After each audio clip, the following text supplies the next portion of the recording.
నా ప్రియమైన బిడ్డ, నీ పిల్లలను ఎలా పెంచుతున్నావు, నీ పిల్లలు ఎలా జీవిస్తున్నారో, నీ పిల్లలు ఎలా ఉన్నారో, ఏమి చేస్తున్నారో నీవు ఎప్పుడైనా గమనించావా? ఎప్పుడైనా చూసావా? నేను ఎన్నిసార్లు చెప్పినా నీవు అర్థము చేసుకోవడం లేదు. ఎందుకని నా మాట లెక్క చేయడం లేదు? నీ పిల్లలు చదువుకోవడానికి అని స్కూళ్లకు కాలేజీలకు వెడుతున్నారు. నా పిల్లలు స్కూళ్లకు కాలేజీలకు వెడుతున్నారని అనుకుంటున్నావు, కాని నీ పిల్లలు స్కూళ్లకు కాలేజీలకు వెళ్లడం లేదు. చెడు స్నేహాలు పట్టి డ్రగ్స్, గంజాయి, తంబాకు, కైనీలు, స్మోకింగ్, చుట్ట, బీడీ, సిగరెట్టు త్రాగుడుకు బానిసలైపోయి నశించిపోతున్నారు. చెడు తిరుగుళ్ళు తిరుగుతూ చిన్న పెద్ద అనే గౌరవం లేకుండా ఉంటున్నారు. ఎందుకు అలా తయారయ్యారు అంటే, నీవు ఆదివారం కాని, ఉపవాస దినాల్లో కాని, కూటములకు గాని మీ భార్య భర్తలు మీ పిల్లలను ఇంట్లో వదిలిపెట్టి మీరు మందిరానికి వెళుతున్నారు. వాళ్లను మందిరానికి తీసుకెళ్లకుండా వాళ్లకు సెల్ ఫోన్ ఇచ్చి మీరు మందిరానికి వెళుతున్నారు. వాళ్లు ఏం చేస్తున్నారంటే సెల్ ఫోన్ ఓపెన్ చేయగానే చెడు చిత్రాలు, చెడు విషయాలు కనపడుతూ ఉంటాయి.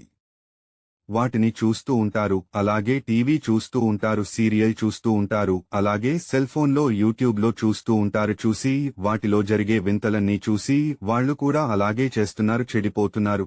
నీవు గమనించడం లేదు. నీవు మందిరానికి వెళ్లి వచ్చేటప్పుడికి వాళ్లు నిన్ను కంట్రోల్ చేస్తున్నారు. ఎందుకంటే వాళ్లు అడిగింది నీవు ఇవ్వకపోతే నేను ఏదన్నా తాగి చచ్చిపోతాను, లేదంటే రైలు కింద తలకాయ పెట్టి చచ్చిపోతాను, లేదంటే ఉరి వేసుకుని చచ్చిపోతాను. డబ్బు ఇస్తావా నాన్న, డబ్బు ఇస్తావా అమ్మా అని చెప్పి మిమ్మల్ని కంట్రోల్ చేస్తున్నారు.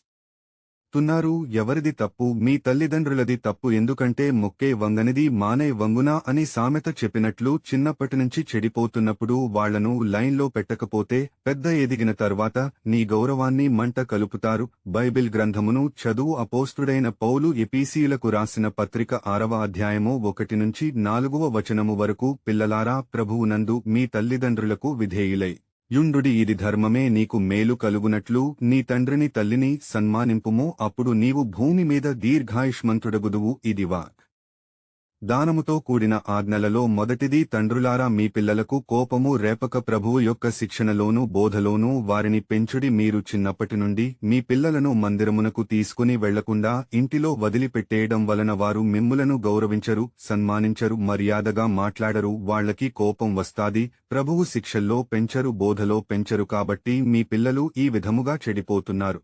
ఇప్పటికైనా పరవాలేదు, నా మాటలు జాగ్రత్తగా ఆలకించుము. ఇక నుండి మీ పిల్లలకు మంచి మాటలు చెప్పి బుజ్జగించి మందిరమునకు తీసుకుని వెళ్ళండి. దైవజనులు చెప్పే వాక్యములను ఆలకించండి అని చెప్పండి, నేర్పించండి. దేవుని యందు భయభక్తులు కలిగేటట్లుగా మీరు వారికి నేర్పించండి. మీరు విన్న సత్యాలను మీ బిడ్డలకు తెలియజేయండి. మరుగుపరచవద్దు. మిమ్మల్ని నేను ఆశీర్వదిస్తాను. ఆమెన్.